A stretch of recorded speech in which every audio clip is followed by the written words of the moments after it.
பண்ணிட்டாரு.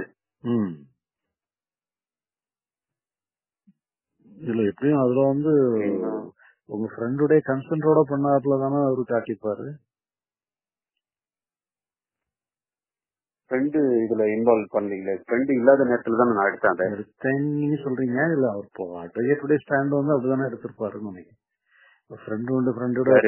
ஃப்ரெண்டை ஏமாத்தி நீங்க பண்ணல, ஃப்ரெண்டுடைய கன்சென்டோட நடந்தது சொல்லி அவரை மாட்டி விடுறதுக்குலாம் நான் விருப்பப்படல சார். நான் தான் தப்பு ஒத்துக்கிறேன். சரி, அவரை பாவம், நான் ஏன் அவரெல்லாம் இன்வால்வ் பண்ணவே இல்லை. அந்த மாதிரி நான் ஸ்டேட்மெண்ட் போலீஸ்லயும் கொடுக்கல. நான் பார்த்தா அந்த சர்டிபிகேட் மேல லெட்டர் என்வலப்ல இருந்து நான் தான் அதை ஓபன் பண்ணி நானே எடுத்தேன். அப்படித்தான் நான் கொடுத்துருக்கேன் ஆனஸ்டா. இதுல நான் அவரு இன்வால்வ் பண்ணேன்னா அவரும் இதுல கிரிமினல் மாட்டிப்பாரு. அதில் அவரு இதுல இன்வால்வ் ஆகல. அவரு இன்வால்வ் ஆகிறதுக்கு வாய்ப்பும் தரல. அந்த மாதிரி அவரு இல்ல.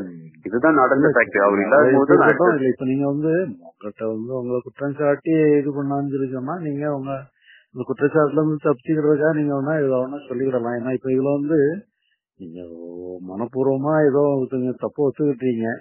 இப்ப அதுக்காக நீங்க அந்த அவமானத்தை ஒவ்வொருத்தரையும் அவமானப்படுத்தணும்னு அவசியம் இல்லை. மற்றவங்க அதை பத்தி கேட்காம போனா பரவாயில்ல, கேட்டா நீங்க ஏதாவது அவங்களுடைய அனுமதியோட நடந்ததுன்னு சொல்லிட்டு போயிட வேண்டியதான். நீங்க அவங்ககிட்ட போய் நீங்க இது ரொம்ப விவாதம் எல்லாம் பண்ணிட்டு இருக்க வேண்டாம்ல.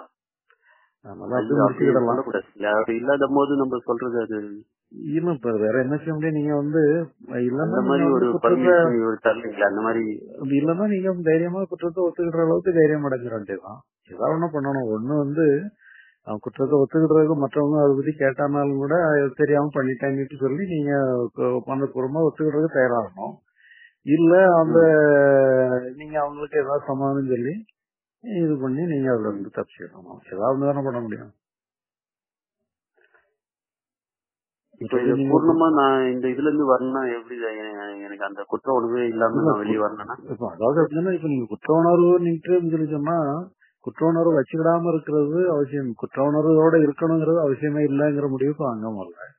குற்ற உணர்வு இல்லைன்னு சொல்லி சொன்னா நீங்க எதை வேணாலும் சொல்லலாம்ல. அப்புறம் அவங்க அடுத்தவங்க ஒரு குற்றச்சாட்டு சொன்னா குற்றச்சாட்டுல தப்பிச்சுக்கிறதுக்கு என்ன வேணாலும் பண்ணலாம்ல. இப்ப நீங்க உங்களால யாராவது பாதிக்கப்பட்டதுன்னு சொன்னா அவங்களுக்கு நீங்க பரிகாரம் பண்ண வேண்டியதுதான். அல்லது இப்போ உங்க நண்பரே என்ன ஏன் இப்படி பண்ணா, நீ என்ன துரோகம் பண்ணிட்டேன்னு சொல்லி சொன்னா அவருக்கு நம்ம ஏதாவது பரிகாரம் பண்ண வேண்டியதுதான். மற்றபடி மற்றவங்களுக்கெல்லாம் நம்ம என்ன மாதிரி பரிகாரம் பண்ண பரிகாரம்னு சொல்லி சொன்னா மன்னிப்பு கேட்கறதுதான் பரிகாரம். வேற என்ன செய்ய முடியும்? வேற அவங்களுக்கு அவங்க ஏதோன்னா அவங்களுக்கு வேற ஏதாவது டிமாண்ட் பண்ணாங்கன்னா அதை நம்ம அந்த அளவுல நம்ம பண்ணலாம். வேற நம்ம என்ன பண்ண முடியும்?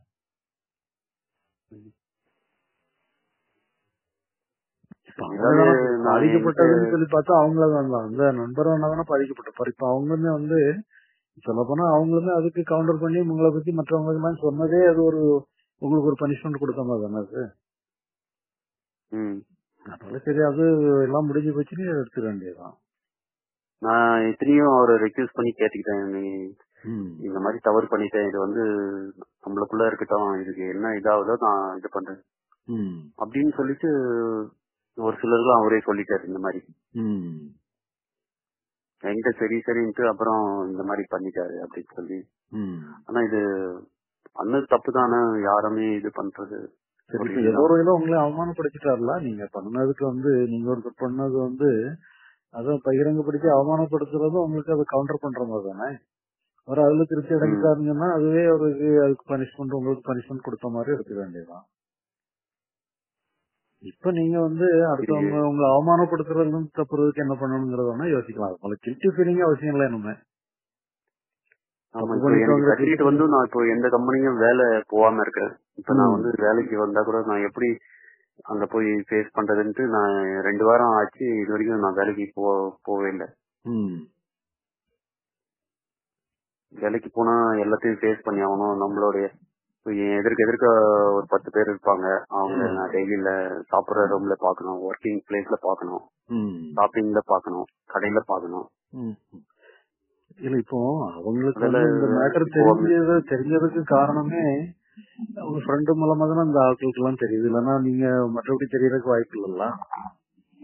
அந்த அளவுக்கு தெரியப்படுத்துறது இந்த விஷயத்த நான் செய்யும் போது வரைக்கும் எனக்கு நிம்மதியா இருந்தது. இந்த விஷயம் எப்போ போய் தெரிஞ்சு போலீஸ் வரைக்கும் இதாயிடுச்சோ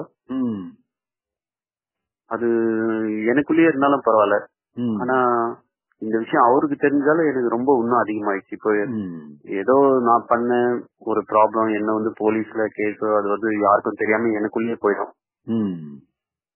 அவருடைய இத்தனைக்கும் நான் எங்கேயோ இருக்கிற யாருக்கிட்ட கண் கண் தூரத்துல இருக்கிறது யாருக்குதான் எடுத்து பேரை மாத்தி நான் பண்ணியிருந்தாலும் இத்தனைக்கும் இது தெரிஞ்சவன்றதால எனக்கு ரொம்ப ஒன்னும் அவமானமா இருக்கு.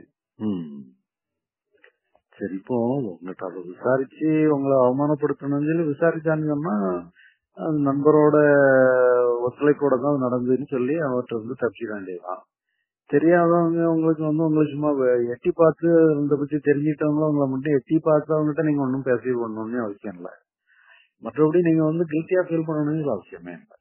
உங்களுக்கு நீங்க பரிகாரம் பண்ண வேண்டியது நீங்க உங்களை கிண்டல் பண்றவங்ககிட்டயோ உங்களை அவமானப்படுத்துற மாதிரி பாக்குறவங்களுக்கோ நீங்க எந்த பரிகாரமும் பண்ண தேவையில்லை. ஏன்னா அவங்களுக்கு எதிராக நீங்க எதுவுமே பண்ணல. நண்பருக்கு நீங்க கடமைப்பட்டவங்களா இருக்கீங்களோ ஒழிய அவருமே பலருக்கு அதை தெரியப்படுத்துறதுனாலே அவரே உங்களுக்கு ஒரு பனிஷ்மெண்ட் கொடுத்துட்டாரு. ஏன்னா அந்த வழிபடி நீங்க அந்த பனிஷ்மெண்ட் அனுபவிக்கணுங்கிற அவசியம் இல்லை. அதனால இப்ப நீங்க உங்களை காப்பாத்திக்கிறது தானே இப்ப முக்கியம் உங்களுக்கு. இப்ப உங்களுக்கு கில்ட்டி ஃபீலிங்னால என்ன லாபம்? உங்களுக்கு நீங்களே வருத்திக்கிறத தவிர கில்ட்டி ஃபீலிங்கோட நோக்கம் ஏதாவது ஒரு காரியத்துல நீங்க ஈடுபடுறதுதான். கில்ட்டி ஃபீலிங் சொன்னா இப்போ ஒருத்தவங்களால பாதிக்கப்பட்டுட்டாருன்னு சொன்னா அந்த பாதிப்புல இருந்து அவரை விடுவிக்கிறதுக்கு நீங்க ஏதாவது பண்றதுக்காக மட்டும் கில்ட்டி ஃபீலிங் வருதுன்னு சொல்லலாம். இப்போ உங்களுக்கு உங்களை காயப்படுத்துறதுக்கு கில்ட்டி ஃபீலிங் தேவையில்ல. உங்களே தானே காயப்படுத்திட்டு இருக்கு, அது தேவையில்ல. இப்ப நீங்க வேற உங்களை அவமானப்படுத்துற மாதிரி யாராவது பார்த்தாங்களோ வச்சாங்களோ அவங்களுக்கு நீங்க கடமைப்பட்டவங்க இல்ல. அவங்கள சரி பண்ணணும் வைக்கணுங்கிற கடமை இல்ல. அவங்களுக்கு என்ன ஏதுன்னு சொல்லி அவங்கள சரிப்படுத்த போறீங்க. என்னன்னு சொல்லிச்சுன்னா உங்களை நம்ப மாட்டாங்க. உங்களை நம்பி உங்களை க்ளோஸ் ஃப்ரெண்ட்ஸ் சர்க்கிள்ல உங்களை ஏற்றுவிட மாட்டாங்க. அவ்வளவுதான் பண்ணுவாங்க. அந்த இதுல நீங்க அந்த அளவுல சரி அது கூட அவமானப்பட்ட மாதிரிதான். அது ஒரு அவமானம் ஏற்பட்டு அவமானம் தான். ரொம்ப அருவருப்பா இருக்கு. ரொம்ப கூனி குறுகி அப்படி ரொம்ப சரி. அதனால என்னன்னா சரி அத நீங்க அப்படித்தான் ஏற்படும். இந்த மன அவமான உணர்வு இப்படித்தான் ஏற்படும்னுட்டு எடுத்துக்கங்க. அதனால அந்த அவமான உணர்வுல இருந்து நீங்க விடுபடணும்னு நினைக்க வேண்டாம். இப்படி ஒரு சூழ்நிலையில இப்படிப்பட்ட சந்தர்ப்பத்துல உங்களுக்கு ஒரு உணர்வு ஏற்பட்டிருக்கு. அதனால உங்க உணர்வை நீங்க கொஸ்டின் பண்ண வேண்டாம். உனக்கு ஒரு வகையில நீங்க உங்க எண்ணத்துக்கு தகுந்த மாதிரி ஒரு உணர்வு உங்களுக்கு ஏற்படுது. அது ஏற்படுதா இப்ப அந்த உணர்வுனால நீங்க செய்யறதுக்கு ஏதாவது வேலை இருக்கான்னு மட்டும் பாருங்க. செய்யறதுக்கு எந்த வேலையும் இல்லைன்னு சொல்லி சொன்னா ஏற்பட வேண்டிய உணர்வு ஏற்பட்டிருக்குன்னு மட்டும் எடுத்துக்கணும். மற்றபடி செய்யறதுக்கு அங்க ஒண்ணும் இருந்துன்னா செய்யலாம், இன்னும் செய்யறதுக்கு ஒண்ணும் இல்லல்ல.